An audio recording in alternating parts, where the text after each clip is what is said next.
From 12 News, this is Newsmakers.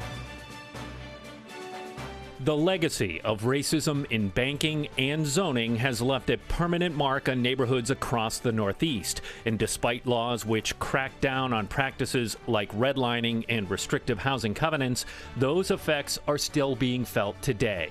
A closer look at the dark side of the region's housing history and what remains to be done this week on Newsmakers. Welcome to Newsmakers. I'm Tim White. Ted Nesi is off. Also, this Thanksgiving weekend, despite low unemployment, the number of Rhode Islanders classified as food insecure is still going up. Andrew Schiff from the Rhode Island Community Food Bank will be my guest on the second half. But joining me right now, both from Roger Williams University School of Law, we welcome Professors Nicole Dyszlewski and Natasha Varyani. And I should also mention Nicole is an assistant dean at the law school. Nicole, I want to start with you. Define, as I said in the open of the show, restrictive housing covenants are also known as racial covenants. If somebody, said, what is that? How would you explain it to a friend?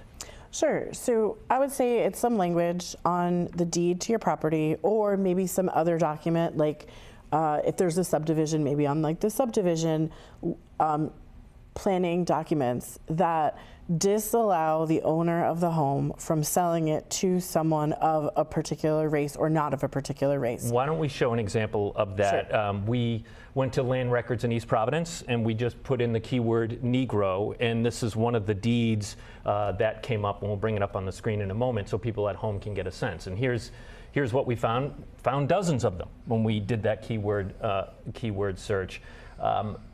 These are obviously illegal now, we should point out. I mean, as they should be. It's a discriminatory housing practice. But it's not ancient history. Why should people care about this? So these can come up, like you said, if you go to the land records or if you just search online, and they're attached to your home. So this is the history of your house if you're living in one of these homes, or this is the history on the land you reside. And there's no mechanism in Rhode Island law for getting rid of them. So even though they're not enforceable. So if you find this in your deed, in your land record, you can't ask the town to remove it? No. I mean, there's some states have created ways to do that. They've created specific other ways. So for example, California has a form you can fill out. And in Washington State, they created $100 from the transactions of all real estate goes towards this fund, so that if you were affected by, if your home was affected by one of these, or if you were somebody who would have been affected by one of these racially restrictive covenants, you can use a fund to help you with a down payment for a first-time home buyer. So there are these state-created ways to get rid of them, but in our state, we currently don't have one. So we're in this sort of in-between place where they're unenforceable and they're illegal, but they also still might show up. All right, Natasha, on the academic side, I was reading that you encourage your own students in property law to do this, to go into land records in their neighborhoods, or maybe their parents' house or whatever it is, and look for this. What kind of feedback do you get from your students? You know, it's really interesting. We think and talk a lot about belonging, both in the legal profession and in the classroom, and sort of getting students to access their land records from the communities that they have grown up in, really connects them to sort of how the law functions. And so it's a really important part of bringing the law to life. A lot of times property law can seem archaic and old, and so really getting them to understand how the communities that they are connected to, that they feel, I know this street, and look at all these racially restrictive covenants that are illegal exist in this area. Here's why my neighborhood looks the way that it does. I think really brings that to life. And for me, I started teaching at Roger Williams in the fall of 2023, and so I did the same homework when I came to this new home of Roger Williams, and I found that there was a big settlement that happened with regard to redlining here in Rhode Island. So you're talking about Washington Trust. I am. All right, so Washington Trust, our viewers might recall this, the U.S. Department of Justice reached a settlement with the bank over so-called redlining. I'll have you define that. The government alleged this happened by the bank not opening branches in predominantly black and brown neighborhoods when they expanded elsewhere. despite the settlement, we should mention Washington Trust denied any of the allegations in our reporting and says they comply with all federal laws. But what the government alleges is sort of a modern form of redlining, right? Right. The redlining is what happened back before the practice was illegal. The government was the underwriter, so that they would help to secure loans that either private lenders or public lenders would make to people who wanted to buy houses. And they would sometimes say, well, we don't really think that that is a good loan. We don't think that's a good loan. And they would draw these areas with red lines. They would put red lines around areas that they thought were not the kinds of people that would pay back their loans. And so that's how the term redlining originated. Mm-hmm. And that was by race, right? That was racially disproportionate. The Washington Trust settlement uses the language Black and Hispanic to describe the communities that they believe that Washington Trust didn't offer their lending services to in modern days. The years that the Washington Trust settlement covers, I believe, are 2011 through 2016. That sounds right. So this is really something that still happens. It's not that they're denying loans to people who live in these neighborhoods, but they're not offering loans. They don't have bank branches in these neighborhoods. They're not advertising in these neighborhoods. They're not letting people who live in these racially diverse neighborhoods avail themselves to the benefits that come along with home loans, right? And that's home ownership, which we know is really a key to feeling like you are invested and belong in a community. And the DOJ settlement was an effort to try and correct that. Nicole, I want to go back to the covenants, right? So the Supreme Court ruled, in the mid-1900s that these covenants were unenforceable. Then in 1968, the Fair Housing Act officially did away with them, made them illegal. So all good, right? I mean, they're gone in ancient history. Not really. So in 1947, the Supreme Court found that these were unconstitutional. What's interesting about this is it was a 6-0 decision with 3 of the justices recusing themselves. How come? There's no statement, but Justice Stevens theorized that it was because these 3 justices lived in homes or owned homes that had these racially restrictive covenants. Okay. So when you think about, well, how big of an issue is this? How widespread is this? It's possible that 3 of the 9 sitting Supreme Court justices in 1947 owned a property with these covenants. So that speaks to that.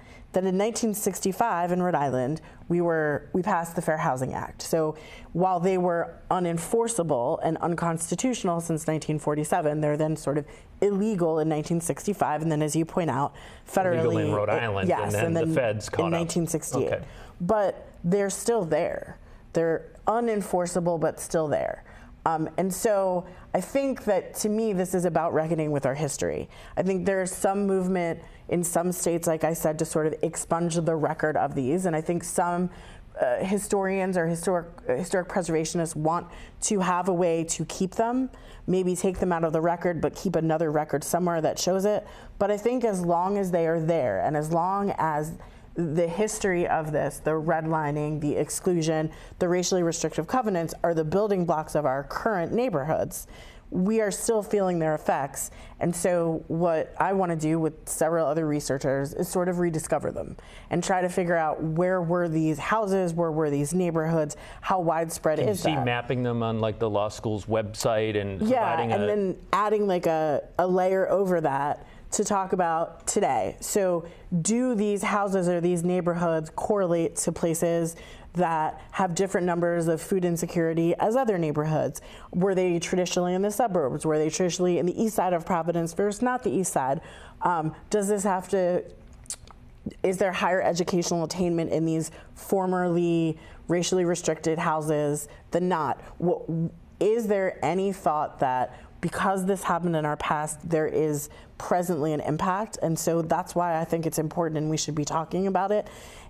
And I think that there's some value in really digging into our history and understanding it and knowing it so we can do better. All right, Natasha, we have about 2 minutes left before I have to let you go.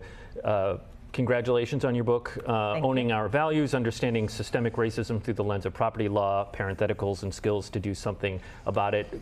Quickly, do you use this in your class?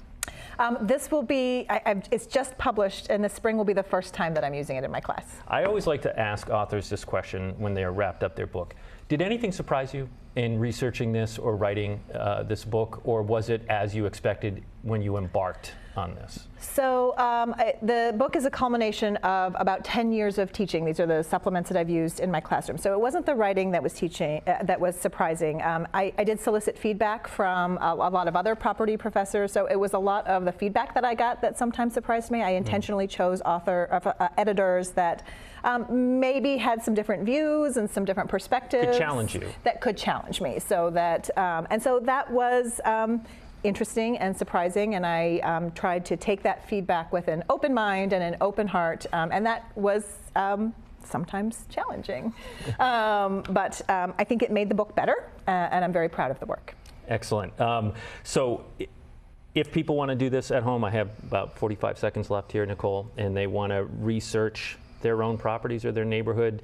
First, I'm sure you encourage them to do so. Do you have some quick? Absolutely. I think the best case scenario is you live in East Providence, which has a lot of their records online, and you could advanced search and search by keyword like Jewish or Caucasian or Negro, which is the word people would have used at the time. If you're looking at a place that isn't all digitized, you might just go to your city hall, of course, and ask for some help. Incidentally, when I went to City Hall and asked for some help, they knew exactly what I was talking about, and they shuddered and they said, yeah, sometimes people discover this and they're wrecked, that this thing they love, their home, has this history, and they'll show you where to look, they'll show you how to do it. I found the people to be really helpful, and really, it's a really great, insightful journey. As I like to say, politicians come and go, clerks are forever. Yes. And they are very helpful in finding public records, which is why public records are important. Natasha, Varyani, Nicole, Dyszlewski, thank you so much for joining us on the program. Thank you. Thank you. Happy Thanksgiving. Happy Thanksgiving. When we come back, the latest numbers on hunger in Rhode Island, and they're not great. Andrew Schiff from the Rhode Island Community Food Bank joins us. Stay with us. You're watching Newsmakers.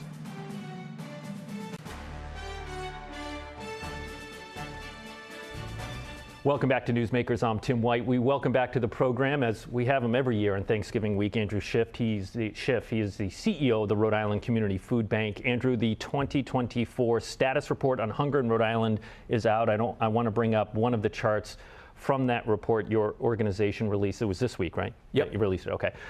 This shows food insecurity in Rhode Island. Now the bar on the right, on the far right, is 2024. 38% of Rhode Islanders I've had you on the show every year, and seeing that number, it was surprising to me.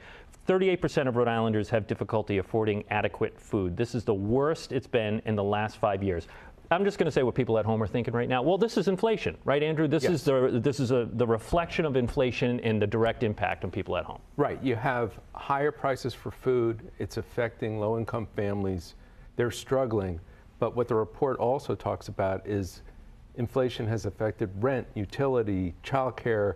People are having difficulty affording all the basic expenses for the household, and they often pay those other expenses like the rent first and run out of money for food. And that's where the food bank comes in, and food pantries, which so people should think as the food bank is a hub, right? So you're at the center of it, and it sends out supplies to food pantries. I'm going to use another graph from the report. We are just plagiarizing your good organization. And the number of people who rely on food pantries has also gone up from 77,000 in 2023 to more than 84,000 in 2024. Are food pantries keeping up with the demand? It's very difficult for them to keep up with the demand. I was at the Dr. Martin Luther King Jr. Community Center in Newport for their distribution before Thanksgiving, and there were 800 households signed up for the distribution, and people were getting in line who hadn't even signed up. And there's a certain panic that sets in when you're running one of these programs and you're afraid that you're going to run out of food. Did they run out? No. They have very, very good planning around this, and so do a lot of our partner organizations across the state. But it is the biggest worry when you see these numbers. They've gone up so much, the lines are so much longer. Just to explain how it works, when someone walks into a food pantry, you're asked how many people in your household. So if you say 3, you're getting enough food for 3 people for a few days. We count you as 3. So that's how we get to 84,000 people. So each person who comes in, we're counting the number of people in their household because that's the amount of food. And it's up 9% from just a year ago. Let's, we'd like to talk about kind of thick things on the show. And there's a federal act, the Local Food Purchase Assistance Cooperative Program. It's set to expire in 25, right?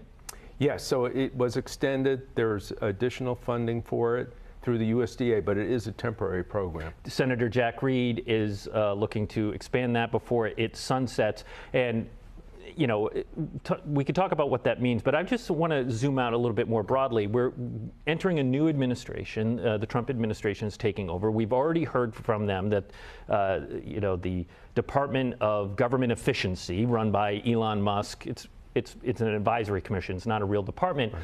They're going to allegedly cut $2 trillion from what's the federal budget? $6 trillion, something like that, $7 trillion. A ridiculous amount of money from the federal budget. We'll see how they do that. How worried are you when you hear that kind of planning? We're worried because they keep talking about cutting SNAP, the Supplemental Nutrition Assistance Program. And in our report, we show that for low-income families in Rhode Island, about a third of their meals are purchased with SNAP benefits. You decrease those benefits, it just means that more people are going to rely on food pantries. All right, we're going to take a break here on Newsmakers. When we come back, we're going to talk about you. He's been doing this for 17 years as the CEO of the food bank, and he's decided to retire. Stay with us. You're watching Newsmakers.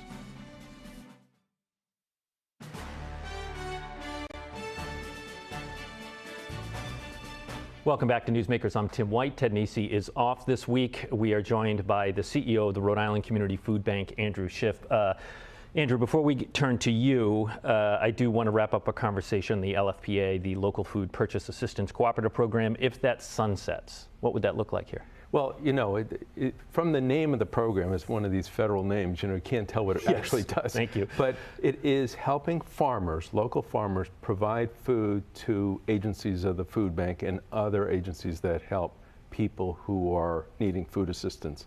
So it's local, fresh, healthy food going to people who need it.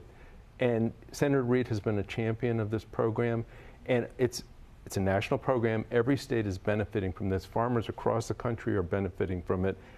And because it's a temporary program, we're kind of thinking it's going to be cut. If it is, we will be advocating for the state to pick it up. It's not a... So you're going to ask the governor and the General Assembly for some money in the budget? Yeah, but it won't have to be this year. Okay. Because it's funded through 2026. Okay. I do want to turn to you now. This is likely your last Thanksgiving appearance on this program. We've had you on every year. You have. You announced you are retiring this coming year. You've actually been with the food bank about as long as I've been with Channel 12. I've been with Channel 12 for 18 years. You've been there for 17 years. What do you know now that you wish you knew 17 years ago? Well, we've been through some crises. The Great Recession, you remember UHIP? Oh, sure. Yeah. The pandemic, and now what we're facing with high inflation of food prices. And what I've seen is the community rallies in an unbelievable way. People really want to make sure their neighbors don't go hungry, and we can count on everyone from government, corporations, businesses, neighbors to do their most to help their neighbors and to help the food bank. And that's been a wonderful thing for me to witness and to be part of. You rattled off the greatest hits there, the recession, UHIP, pandemic. Was any of those more trying than others? I mean, you had just taken the job and then the recession struck. Well, yes, and we were completely unprepared for that. and to see so many people suddenly unemployed. Rhode Island got hit so hard. It was the first. And the last out. And the last out. But the pandemic was hard just because the food bank staff we were essential workers, we had to show up at work every day and make sure that the food still got out to the community, and being responsible for the people who worked there and making sure that people were safe. And as much as possible, we were able to try to assure that people would not get sick. It was trying, and fortunately, great staff, great people. We got through it. A couple minutes left here, Andrew. When I described in the earlier part of the program, community food banks in the middle, and then the food pantries kind of spread out. Are there any food pantry, how do I put it, like deserts in Rhode Island? Are there areas where there isn't a food pantry where there should be one? There isn't, and we're so lucky that way because we didn't design the system. We didn't design this network of food pantries. They designed themselves. They built themselves. These are grassroots congregations, schools, community centers that establish food pantries and meal sites across the state. We're very